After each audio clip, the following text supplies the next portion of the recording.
Alrighty, this is Ann with WPGN, and today we're going to be talking a little bit about the Necromancer, which is the new class released by Blizzard for Diablo 3.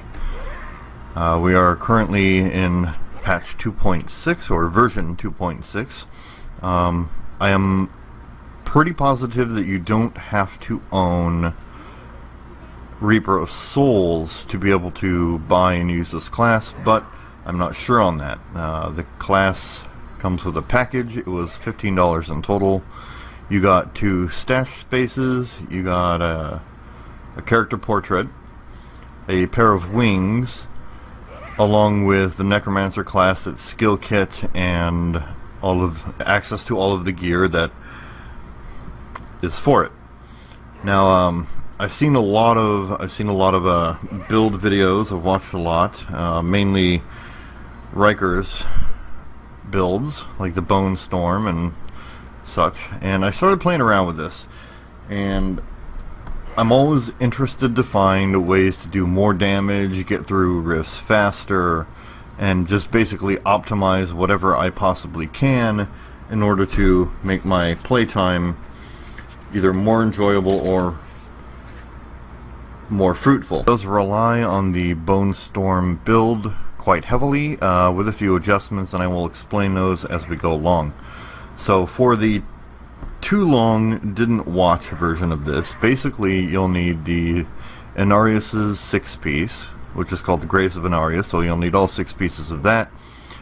You will need the Compass Rose and the Traveler's Pledge, a Chrisman Sentence, Rolanda's Shadow Hook, and that is it for gear. The gems recommended, which are also from the Bone Storm build, are Pain Enhancer, Bane of the Trapped, and Mirane. Now, Mirane received a nerf not too long ago because it was proccing ridiculously due to Bone Storm's damage ticking so quickly and having multiple sources of attacks. So they nerfed it. I don't know why they nerfed it. That wasn't really the right answer to me. They probably could have scaled down the damage and it would have been fine, seeing as Mirane was originally put into the game for Crusaders to have a little more viability in combat as far as damage is concerned. So they kind of threw Crusader under the bus, which kind of sucks because it could be a fun class to play. Anyway, moving on. Your gems, you will want intelligence in your, in your chest and your pants. In your headpiece, it's recommended that you use, I believe it's diamond, that reduces cooldown, and in your weapon, obviously, the emerald. And the reason that I chose to equip Chrismans is because you get that, percentage of damage against slowed enemies, or triple afflicted by any other type of control impairing effect. So right off the bat, that gives you between 1 and 300 additional % to damage against enemies that are either slowed or otherwise controlled or impaired. So not a bad ring to have. It's got some pretty nice stats on it. This one came this way, it rolled this way, and having intelligence, attack speed, and crit hit chance is actually pretty good. Monster kills grant experience, it's not great, but, whatever. The first 3 kind of make up for it. So in the cube, we've got, in our weapon slot, we've got Tragul's Corroded Fang. The Curse Scythe rune for Grimside now has a 100% chance to apply a curse, and you deal 200% increased damage to cursed enemies. Now this is just the effect from this alone.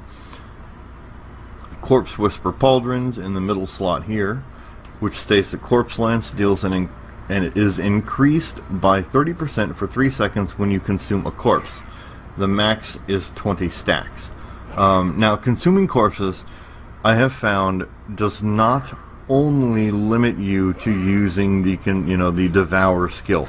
It's basically any skill that uses a corpse to fire a skill will trigger this. Now the third one I've chosen is Wisdom of Kalan, which increases the maximum stacks of bone armor by 5, so you can have a maximum of 15. Now the reason for this is because it stacks nicely with Chrisman, which you're wearing, so you're really getting 4 effects. People would suggest that you put Chrisman's in the cube, but I like the combination of having these 2 ring effects. It gives you more armor, more toughness, and you do additional damage as well. So that's why I chose that. We've got Grim Scythe with the rune Cursed Scythe. Enemies hit by the scythe have a 15% chance to be inflicted with a random curse. Now, Grim Scythe's damage turns into poison.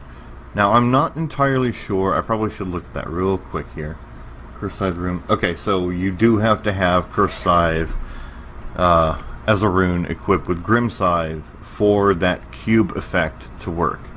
I was thinking just for a second that I might be able to get away with switching runes and getting the effects of both, but apparently that is not the case. So use Cursed Scythe to apply a curse to your enemies, and the cube makes it a 100% chance, so you will always curse whatever you hit, which is great. Now my right mouse, I've got Blood Rush, and you can put these anywhere you want, anywhere you're comfortable with, but I chose Metabolism. It was suggested that you take Potency, which increases your armor by 100% for 2 seconds after casting. Now, this really is a choice based on how well you can get out of the way of things, not taking unnecessary damage. If you're very good at moving and maneuvering around, you can go with Metabolism, which gives you 2 charges of Blood Rush. So you can basically blink across the screen twice, and it gives you a little more ability to get out of the way of boss attacks, or elite attacks and so on. But most people would roll with Potency, which is a very good rune. Increases your armor by 100% for 2 seconds after casting. So once you arrive at your location, you have increased armor by 100% for the next 2 seconds, which takes down the amount of damage that you're actually going to receive. So it is a very good secondary. The other 3 of these really just aren't worth it. You find yourself needing corpses, which you really never should. You can choose Molting, or if you're having an issue with health regen, you can use Hemostasis, which removes the health cost, but it's really kind of trivial, and Transfusion is meh when we're dealing with the Bone Storm set. So we're moving on. Bone Armor is a must for the Necromancer. Unless you're just really good at not getting smacked by stuff, Bone Armor is a must. It's what gives you all of your damage resistance. It does a healthy amount of damage to the mobs, and it also gives you a guaranteed stun on whatever enemies that it hits, or that are in the vicinity of its effect. Now, the thing that I've chosen for this is Dislocation, also a Bone Armor or a Bone Storm Armor build. Enemies that are also stunned for 2 seconds, also turns it into Poison. Poison is not really a thing, you're looking for the stun because you do increase damage to stun enemies. So, Bone Armor is a must. Corpse Lance, this is where your heavy hitting boss and elite killing power is going to come from, which is Corpse Lance with the rune Brittle Touch. You could use others. If you're going for more of a kiting method, you could use Shredding Splinters. If you wanted to do more of an AoE type of thing and hit multiple targets, you can use Ricochet.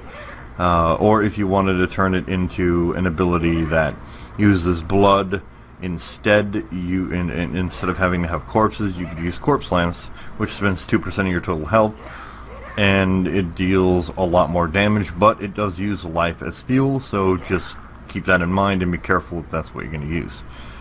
This one, however, enemies become brittle, increasing their chance to be crit by 5% for 5 seconds each time they are hit with Corpse Lance. This also makes it a cold skill, which applies Chill Touch, that slows them down. Great for bosses, great for elites, or maybe the bigger monsters that you don't really want to get close to. This is a very good way to deal with them. Alright, now, here's the thing that makes this a little unique. You might see that we're not using Land of the Dead. Instead, we're double stacking curses, and here's the reasons why. Frailty, with Aura of Frailty, puts on a permanent circle, a permanent aura or a permanent area of effect around your character that does exactly what Frailty does.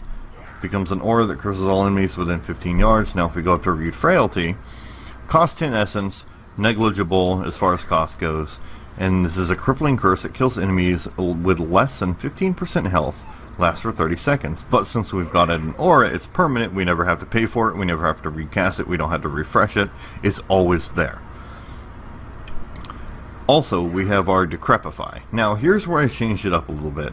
The suggested Bone Storm builds suggest Dizzying Curse or Borrowed Time.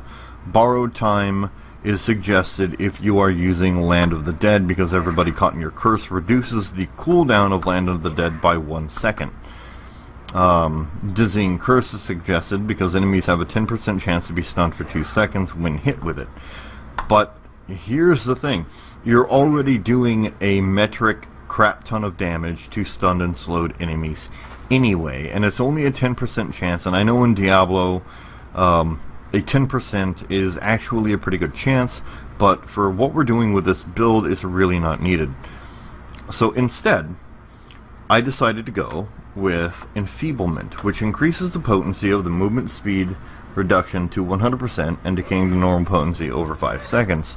So basically what this does is wherever you drop your circle of Decrepify, it ensures that they're not going to go anywhere for the next 5 seconds. They move so slowly that there's no way that they're going to catch up to you if you blood rush or just simply run away. So if you are looking to go elite pack hunting and run through your wrists that way, this is your best option. Stunning it for 2 seconds before they return to normal movement speed really isn't good for that.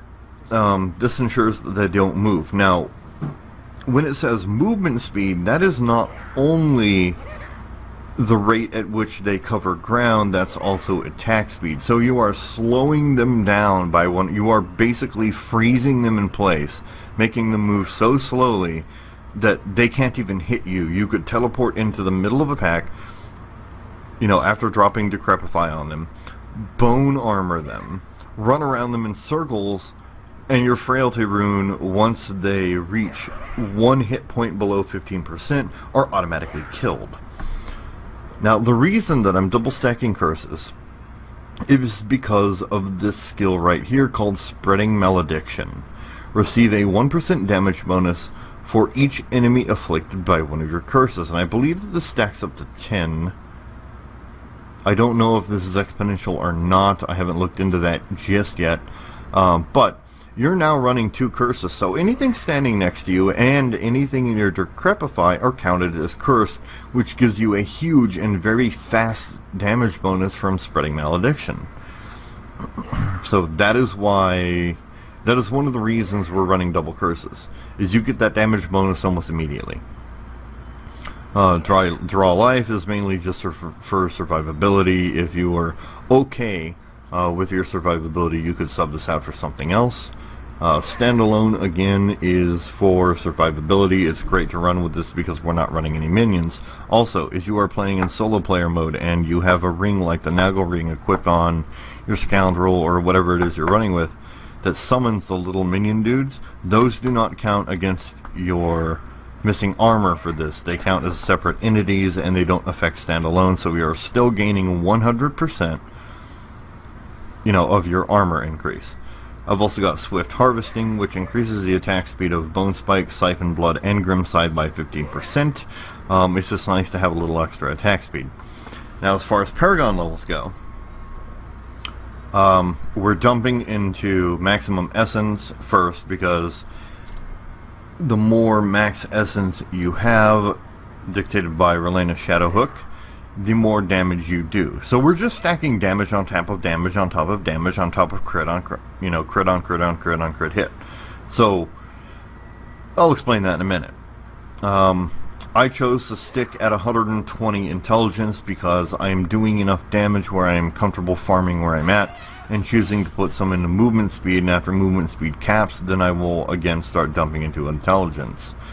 Your offensive, you need cooldown reduction isn't really a thing because we're not running Land of the Dead, so it's going to be attack speed, crit hit, and crit hit damage.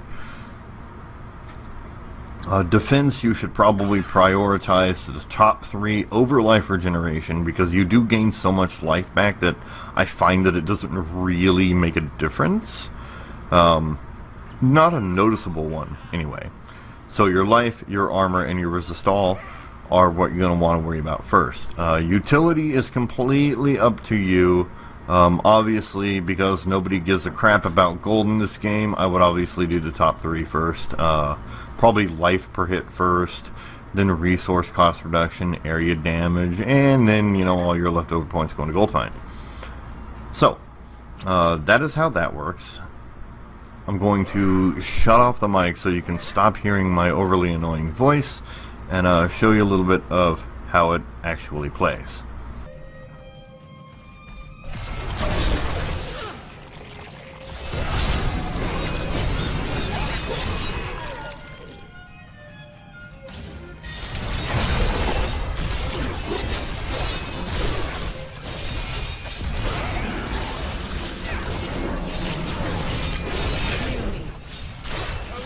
Have wonderful treasure.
The Rift Guardian is here.